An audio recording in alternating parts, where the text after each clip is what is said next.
God knew your soul even before the stars began to shine, before your physical body ever formed within your mother's womb. Your spirit was already vibrantly alive, eternally etched and chosen even before time itself, patiently awaiting its moment in the divine light. You weren't simply created at the moment of your birth. Rather, you were remembered into flesh.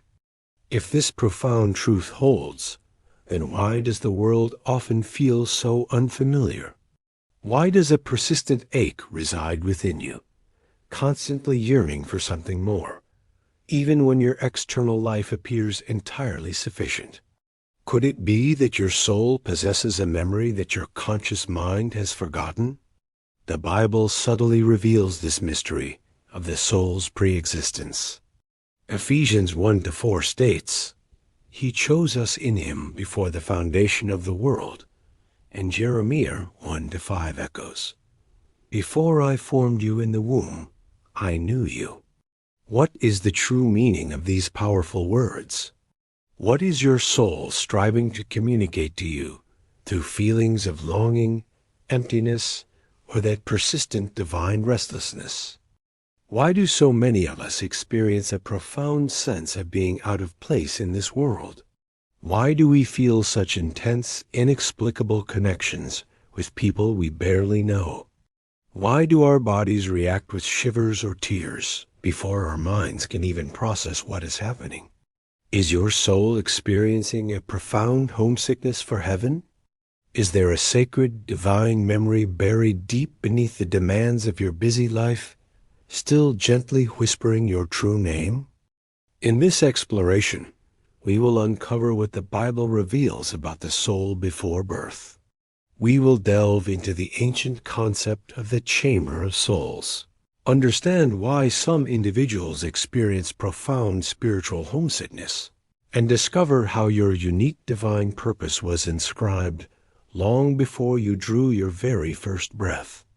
We'll explore the enigmatic reason why certain feelings don't originate from thought, but seem to emanate from eternity itself. We'll touch upon why some moments feel like déjà vu, suggesting your soul may have already witnessed them. You'll come to realize that your ongoing search for meaning is not a sign of confusion, but a profound act of memory. And ultimately, you will see that your life is not merely a journey forward, but a sacred return. If you have ever felt as if your soul possessed knowledge before your mind did, if you've loved someone without discernible reason or cried tears without understanding why, or if you've ever pondered, "Where was my soul before I was born?" then you are precisely where you need to be. Before air filled your lungs, before your heart ever beat its first rhythm, your soul already existed, not in shadow, but in pure light, not in silence, but in divine song. The Bible presents this truth not as a mere metaphor, but as a profound memory. Ephesians 1-4 clearly states, "He chose us in him before the foundation of the world." This signifies that your soul was not an afterthought, a creation arising after the world began. Instead, it was born in the very mind of God, meticulously designed with purpose even before the stars were placed in the heavens. This concept, the soul before birth, is not fantasy or abstract philosophy. It is an intrinsic part of divine design. In Jeremiah 1-5, God tells the prophet, "Before I formed you in the womb, I knew you." The word "knew" here is sacred. It signifies the intimate knowing of a creator who not only designs, but deeply delights in you. You are not a product of chance. Your existence is the fulfillment of something ancient, something sacred. While many spiritual traditions echo this idea, Scripture provides it with concrete form and vibrant fire. It lends profound meaning to the deep longing you've always felt, suggesting that perhaps, just perhaps, there is something within you older than your earliest memories, that you didn't begin at birth, but rather you arrived, stepping into time carrying subtle echoes of eternity. Have you ever experienced a moment where you simply knew something without logic, without being taught? An inexplicable insight, a profound sorrow you never personally lived yet somehow carried. These are not random emotional surges. They are your soul remembering its source. It is the divine blueprint subtly rising through the cacophony of the present moment.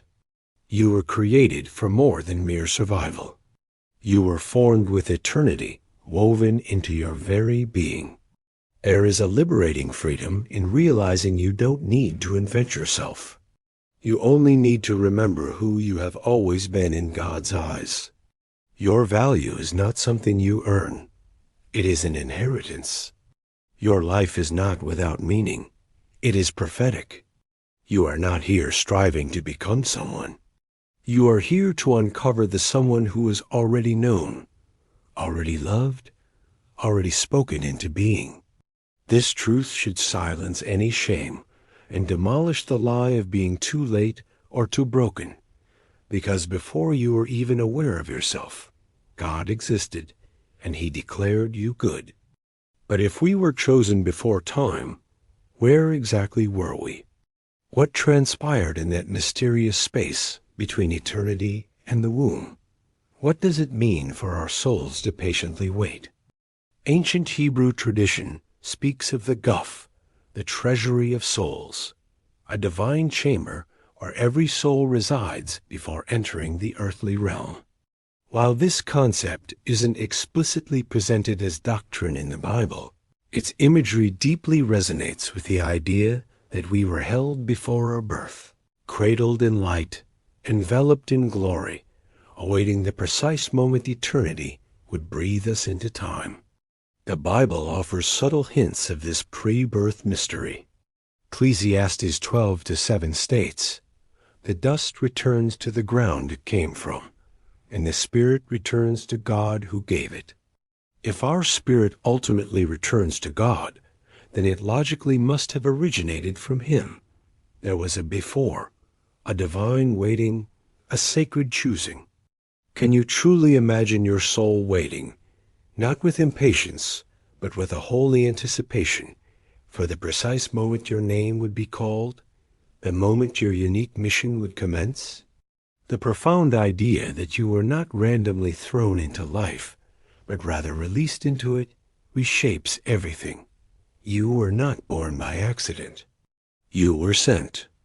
Many individuals live as if life simply happens to them.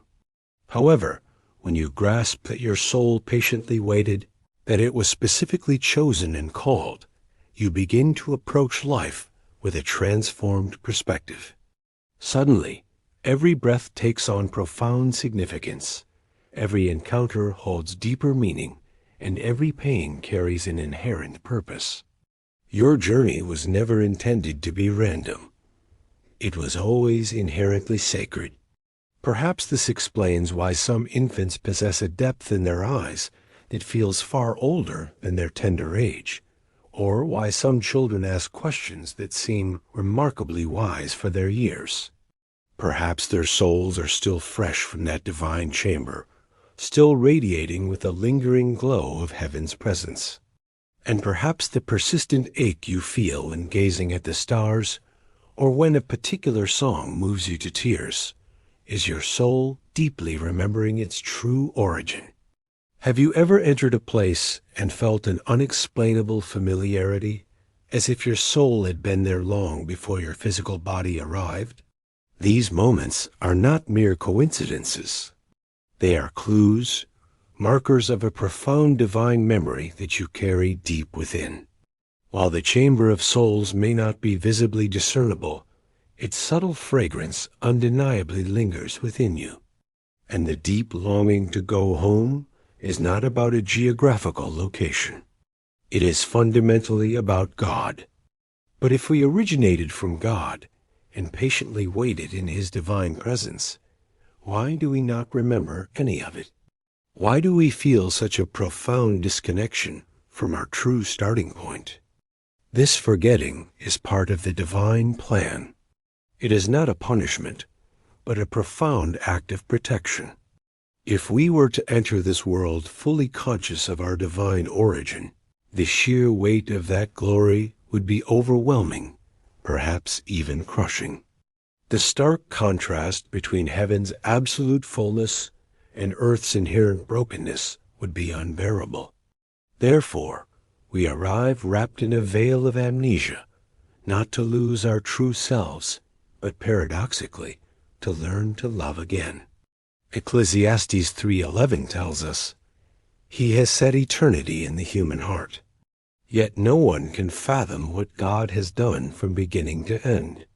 The essence of eternity is indeed present within you, woven into your very being, yet it remains hidden like a precious treasure, patiently awaiting rediscovery through moments of wonder, through experiences of suffering, and through the profound grace of God. This divine forgetting allows you the freedom to choose God, not out of a pre-existing memory, but out of genuine love. True faith can only exist in the absence of absolute certainty, and a love that is chosen amidst mystery is far more powerful than a love compelled by complete knowledge. However, God did not leave us utterly devoid of our past. The forgetting is not absolute. It is a veil, not an erasure. This is precisely why your soul often reacts instinctively before your mind can even process a thought. This is why certain scriptures, melodies, or breathtaking sunsets move you beyond rational explanation. Your tears can be a form of remembering, and that persistent ache within you is a holy echo. You do not need to comprehend the entire grand narrative for it to be undeniably real. You are actively living it. You are remembering it every single time you choose compassion over fear, forgiveness over bitterness, or truth over mere convenience. In these moments, you are subtly pulling back the veil, allowing your soul to lead. If you have ever wept during worship without understanding why, if you've experienced joy that defied logic, a peace that transcended all understanding, or an unbidden grief that seemed to come from nowhere, it could very well be your soul recalling something your mind has forgotten, something sacred, something ancient, something eternal. And this is not a flaw. It is a profound act of grace. The most significant journeys rarely begin with absolute clarity. They commence with a lingering question, an inexplicable pull, a feeling you simply cannot articulate. This is precisely where the soul begins its return, not through rigid logic, but through deep, abiding longing. And longing is the very next point of our exploration, because when the mind forgets, the soul aches, and that ache is not emptiness. It is the resonant voice of eternity, calling you back home. There exists a profound yearning within you that words alone cannot fully satisfy, a silence that resonates with an ache louder than any noise. This feeling is not ordinary sadness, nor is it merely a longing for something you've lost on earth. It is a profound, holy homesickness, your soul deeply remembering its origin, a place it knew long before your mind learned how to doubt. Psalm 42:1 declares, "As the deer pants for streams of water, so my soul pants for you, my God." This thirst is not merely poetic exaggeration. It is a divine instinct. The soul thirsts for its origin, not because it is broken, but because it vividly remembers the fullness it once inhabited. This is not a craving that the material world can satiate, nor a hunger that relationships, wealth, or even religion can truly fulfill. It is the persistent echo of God's breath, still vibrating within your spirit. Have you ever stood in the quiet solitude of nature and felt a profound peace that brought tears to your eyes? Or heard a particular piece of music that stirred something too deep for words? or met someone who seemed to unlock a feeling within you that you didn't even realize you possessed. These are not mere accidents. They are soul signals, potent reminders of a love you once knew can continue to carry within you. The German word Sehnsucht attempts to describe this phenomenon, a deep, bittersweet longing for something unknowable, yet strangely familiar. C.S. Lewis referred to it as the inconsolable secret, but the Bible simply calls it eternity placed in the heart. You are not fashioned for this world, and that is precisely why it never entirely fits. This persistent longing becomes the very thread God uses to gently draw you back toward Him. He does not shout or compel. He simply allows this ache to remain, like a soft, persistent ember glowing within your chest, always reminding, always drawing you closer. This explains why the wealthiest individuals can still feel an emptiness, why the most successful continue to search. This ache is holy. This ache is proof. This profound ache is often profoundly misinterpreted. Many pursue fleeting pleasures, desperately attempting to silence it. Others choose to numb it with endless distractions. However, those courageous enough to truly feel it, to embrace its sacred truth, discover that they are being invited into a deeper remembering, not of mere facts, but of a profound presence, not of a physical place, but of an inherent belonging.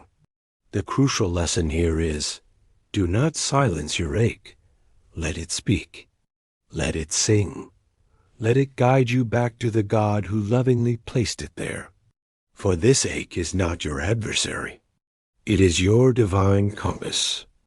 What transpires when that divine compass finally guides the soul into the physical body, when the eternal steps into flesh? That moment is far from ordinary. It is the soft whisper of heaven entering human form, a moment so profoundly sacred that it irrevocably altered everything. In Genesis 2-7, we find the foundational blueprint of all life. Then the Lord God formed man from the dust of the ground and breathed into his nostrils the breath of life, and the man became a living soul.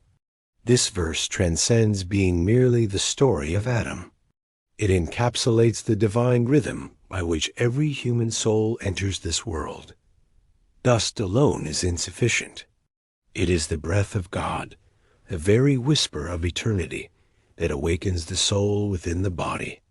Your physical body was meticulously formed in a hidden sacred place, but your soul, it originated from the luminous halls of glory. There was a specific sacred moment when the infinite touched the finite and declared, "Now." That precise moment when your soul entered your developing body is not captured in any photograph or recorded in any file, yet it is profoundly etched in heaven. It is the moment when God didn't merely create life. He specifically created you.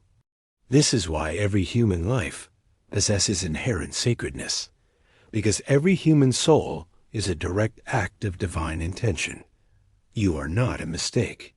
You are not a product of mere statistics. You are sent. And the womb was not simply a biological transition. It was the sacred threshold between the profound light you came from and the intricate world you are destined to enter. Have you ever gazed at a newborn and felt that they were more than just new, as if their eyes held something ancient? That is not mere imagination. It is discernment.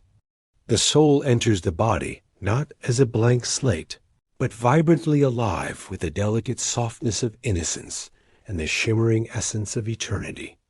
And although the veil of forgetting begins there, subtle traces of the divine continue to linger. There are countless stories, hundreds, even thousands of children, speaking of heaven, of encounters with pure light, of voices they heard before they could even utter a word. While some may dismiss these as mere fantasy, those who listen attentively perceive a profound truth. The soul carries its origin, even when the mind forgets. And the body deeply responds. Have you ever experienced a strong gut feeling that protected you? A visceral reaction in your chest before your brain had time to process it? That is the whisper of eternity still alive within you, the inherent connection between flesh and spirit, fearfully and wonderfully made. The soul entering the body is not merely a creation. It is a covenant. God breathes His very essence into you, and you become His image bearer.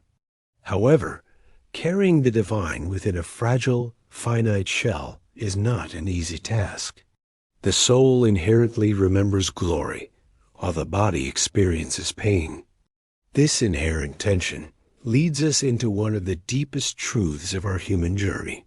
Why life, even for those with faith, can feel so profoundly heavy. Romans 8:22-23 speaks with profound honesty. We know that the whole creation has been groaning as in the pains of childbirth. We ourselves groan inwardly as we wait eagerly for adoption, the redemption of our bodies. The soul, born from eternity, groans inwardly while residing within the temporary. That groan is not a sign of despair. It is a profound alignment. It is the soul stretching toward what it vividly remembers, even while living within circumstances it doesn't fully comprehend.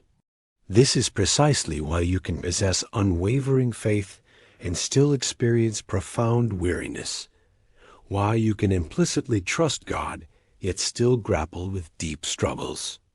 The soul and the body operate on different, often conflicting rhythms. The soul deeply longs for stillness, while the body is constantly pulled by the relentless currents of motion.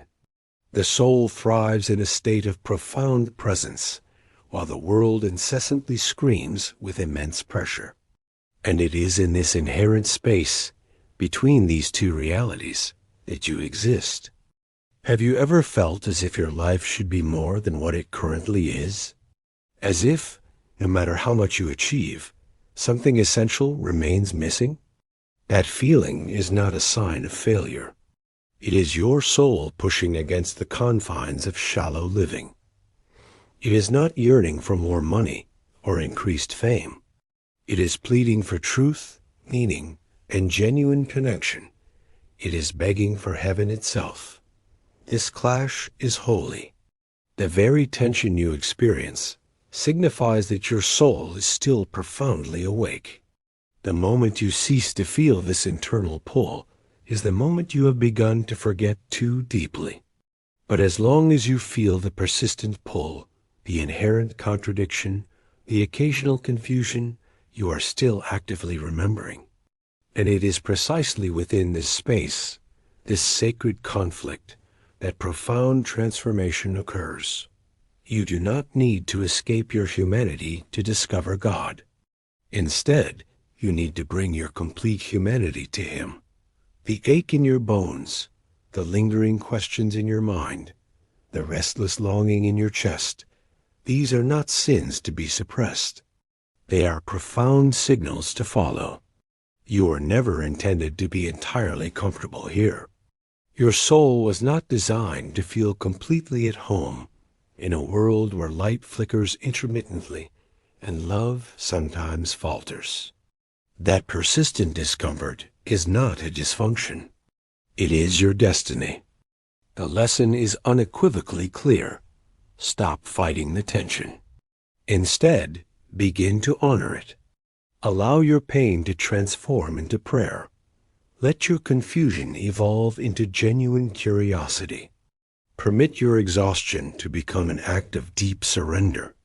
For this clash, this holy internal war, is not a weakness. It is undeniable divine proof that you are created for something far greater, and that more is not found in escape. It is found in the ultimate return. And the journey home, as you will soon realize, is not a road that simply moves forward. It is a sacred act of remembering where you truly began. Life is not a straight, linear path. It is a profound circle that originates in the very heart of God and ceaselessly longs to return there. You are not merely placed on this earth to survive, to build a reputation, or to accumulate achievements. You were sent here to return to find your way back, not just to heaven, but to the very one who first envisioned you into existence. The soul's journey is not an arduous climb to earn God's favor. It is a gentle, aching walk back to the home it never truly left. Luke 15 narrates the timeless story of the prodigal son, a tale that transcends mere rebellion and redemption to offer a vivid portrait of the soul's return. The son did not merely come back from a distant land. He returned from a profound state of forgetting who he truly was. He returned from a fruitless attempt to define himself through fleeting experiences, performative actions, and emotional pain. And upon his return, his father did not pause for an explanation. He ran to him, embracing him even before the son could complete his apology. This is precisely what God does. This is what he has consistently done. He is not passively waiting to judge your journey. He is actively waiting to walk you home. This journey back is rarely characterized by fanfare or grand pronouncements. It is often quiet, unfolding in the subtle spaces between your daily distractions.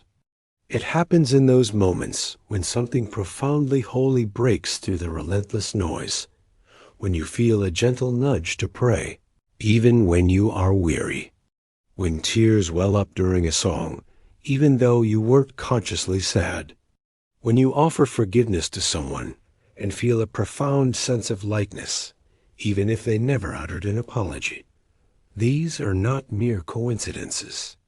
They are powerful signs that you are returning, not to a rigid religion, but to an intimate relationship, not to guilt, but to boundless grace. And that return has already begun. Even your current restlessness is an integral part of this sacred journey. The parts of you that feel unsettled, that persistent yearning, that is your soul remembering. It remembers the chamber where it patiently waited. It remembers the voice that spoke its name. It remembers the profound peace for which it was born. And it is diligently walking, step by deliberate step, back toward that voice. Sometimes the road ahead may seem long, and you might gaze around, wondering if you've wandered too far, if your past mistakes somehow disqualify you from coming home. But Scripture offers a clear and comforting assurance. While he was still a long way off, his Father saw him. The journey does not demand perfection. It simply requires authenticity. The lesson is unequivocal. The very moment you turn your heart, even ever so slightly, back toward God, he meets you fully, fiercely, and without hesitation.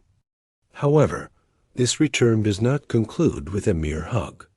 There is a profound moment beyond the immediate embrace, a moment of ultimate clarity, a divine reckoning of love and truth, a place where all things are intimately revealed, not to shame you, but to set you irrevocably free. Hebrews 9:27 reminds us that it is appointed for man to die once, and after that comes judgment. To some, this sounds like a terrifying prospect. To the soul, it resonates as profound truth. This is not a cold courtroom scene of harsh punishment, but rather a radiant unveiling, a return not just to divine presence, but to absolute reality. Judgment is not God's condemnation. It is God's complete and luminous honesty. It is the moment where all masks gently fall away, and your true self is seen and intimately known. Imagine standing before the one who meticulously crafted you, the one who saw you even before your time in the womb, who faithfully walked alongside you through every moment you believed yourself to be alone. In that sacred moment, everything becomes bathed in light. Every hidden motive, every secret pain, every silent act of love that no one else ever noticed, it all rises to the surface, not to be punished, but to be deeply understood, to be refined by the eyes that perceive only with boundless love. For those who never truly knew God, this moment might feel like a profound collision. But for those who sought him in quiet, sincere ways, it will feel like an ultimate coming home. Judgment is the soul's final, transformative encounter with truth. And truth, when met with divine mercy, utterly transforms us. There is no room for pretense in the presence of the one who formed your soul. There is only room for complete surrender. This moment is not solely about your actions, but fundamentally about who you became. Did your soul remember its divine origin? Did it ultimately return to the voice it once knew? Did it allow that persistent ache to gently guide it back? Or did it numb the deep longing and forget completely? Jesus illustrates this moment through powerful parables of separation. Wheat from chaff, sheep from goats, not to instill terror, but to awaken a crucial decision. Your soul is eternal, but where it ultimately resides in eternity is shaped by the choices it makes in the present. That choice is not about achieving perfection. It is profoundly about direction. Are you walking toward the voice or away from it? The embrace patiently awaits, not for those who flawlessly earned it, but for those who sincerely returned. You do not need to be perfectly clean to be received. You need only be genuinely willing, because the one who formed you is not meticulously counting your sins. He is lovingly counting your steps home. And even beyond the moment of judgment, something deeper still remains, something even more personal than mere reward or consequence, something that transcends the concept of heaven itself. The ultimate longing is not for a place. It is for the person your soul first encountered in the profound silence before time began. Before your name was ever spoken by human lips, it was gently whispered in the hallowed halls of heaven, not merely assigned, but sung, a unique vibration resonating in the very heart of God. That voice, the one that called you into being, is the very voice your soul has been ceaselessly searching for in every love song you've heard, every conversation you've had, every silent prayer you've uttered. That voice is what your soul misses most profoundly. John 10:27 declares, "My sheep hear my voice. I know them, and they follow me." This verse is not simply religious poetry. It is a profound statement of identity. You are not lost. You are called.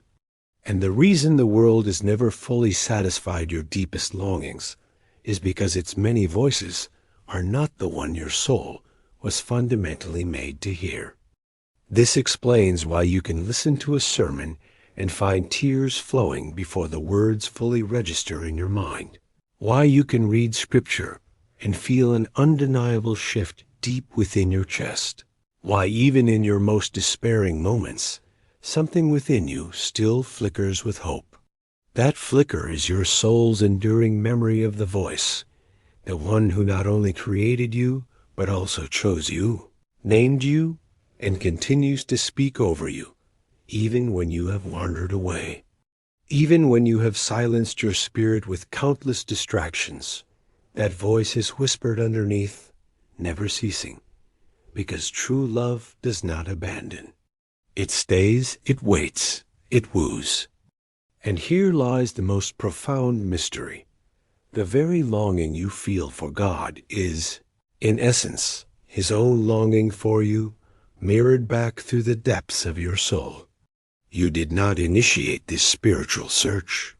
You are merely responding to a call that originated before your very first breath.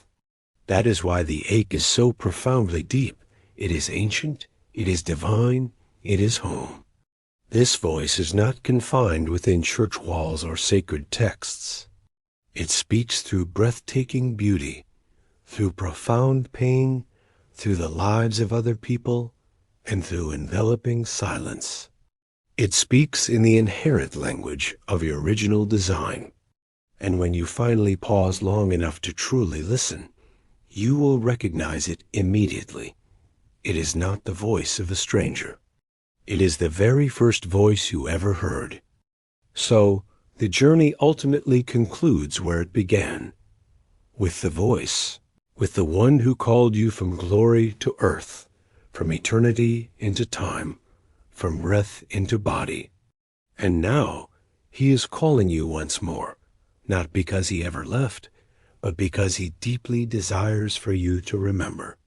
And when you do, everything in your life undergoes a profound transformation, not because you have discovered something entirely new, but because you have finally recognized what has been residing within you all along: the voice, the longing, the love, the return.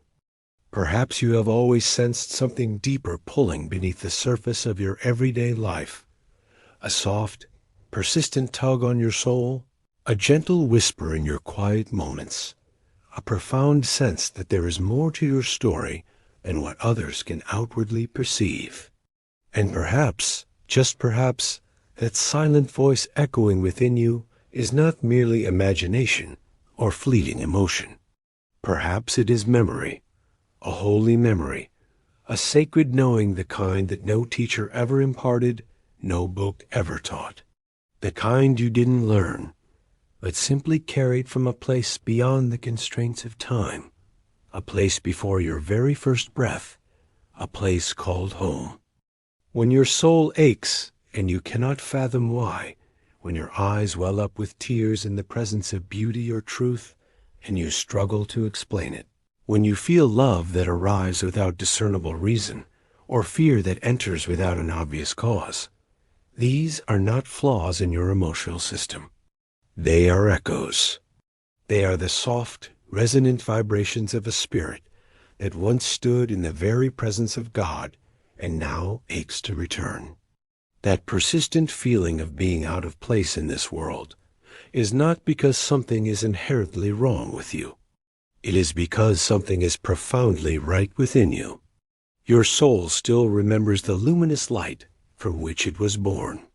This is why no career, no matter how prestigious, ever fully satisfies. This is why even the most cherished relationships cannot silence that deeper, intrinsic longing. This is why success, applause, and external approval always feel subtly incomplete. Because your soul is not here merely to be entertained. It is here to awaken. It is here to remember.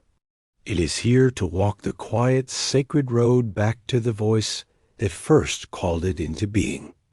That is why, no matter how far you may have wandered, no matter how loud the world's demands have become, that gentle whisper has never truly ceased. And if you are hearing it more clearly now, it is not by chance. It is because something deep within you is ready. You are not created to live in numbness. You are not born to constantly perform or to prove your worth. You were created to connect, to truly come alive, to step back into the inherent rhythm of heaven, even while your feet continue to walk the ground of earth. Your soul's story did not begin with trauma, titles, or temporal timelines. It began with light, with love, with divine breath. And that remains the most profound and truest thing about you. You may have forgotten, but God never did. And perhaps today you did not learn something entirely new. You simply remembered something ancient, something too profound for language, something that resides in the spaces between your thoughts.